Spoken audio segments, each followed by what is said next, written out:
টানা বৃষ্টিতে সিলেটের বিভিন্ন এলাকায় জলাবদ্ধতার সৃষ্টি হয়েছে। দক্ষিণ সুরমা এলাকার নসিবা খাতুন বালিকা উচ্চ বিদ্যালয়ের সামনে আছেন আমাদের সহকর্মী নয়ন সরকার। সবশেষ পরিস্থিতি জানাতে যুক্ত হচ্ছেন তিনি আমাদের সাথে। নয়ন সরকার, সেখানে নিশ্চয়ই ভোগান্তি বেড়েছে মানুষের। সার্বিক পরিস্থিতি কেমন জানাবেন আমাদের।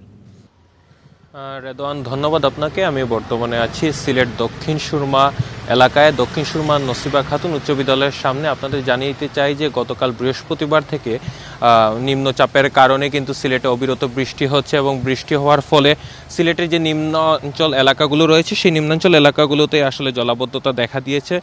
সিলেটের বিভিন্ন জায়গাতে আসলে জলাবদ্ধতা দেখা দিয়েছে। এর মধ্যে দক্ষিণ সুরমা এলাকাতে আসলে জলাবদ্ধতা সবচেয়ে বেশি দেখা দিয়েছে।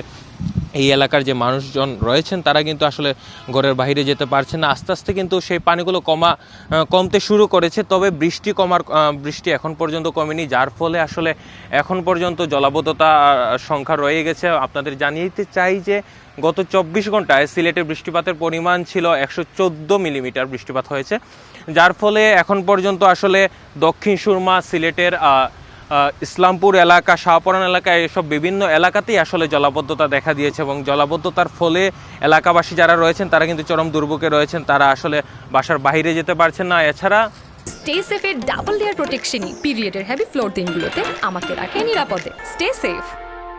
যদি বলি এলাকার যে জলাবদ্ধতার কারণ যদি আমরা জিজ্ঞেস করেছিলাম এলাকাবাসীকে, তারা জানিয়েছেন যে ভালো ড্রেনেজ ব্যবস্থা না থাকার কারণে আসলে এখানে পানি জমে যাচ্ছে এবং যারা কর্তৃপক্ষ রয়েছেন কর্তৃপক্ষরাও আসলে তেমন নজরদারিতে রাখছেন না, যার কারণে আসলে প্রতি বছরই কিছু বৃষ্টির ফলে আসলে সেখানে জলাবদ্ধতা দেখা দেয়।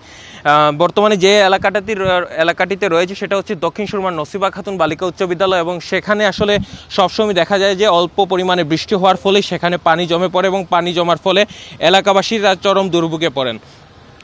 আমরা আসলে তাদের সাথে কথা বলে জানতে পেরেছিলাম যে এই স্কুলটির মধ্যেই সবচেয়ে বেশি পানি জমে থাকে, যার ফলে এই যে স্কুলের শিক্ষার্থীরা যারা রয়েছেন তারাও কিন্তু এই স্কুলের আশেপাশে যারা রয়েছেন তারা কিন্তু এদিক দিয়ে চলাফেরা করতে পারেন না, স্কুলেও আসতে পারেন না।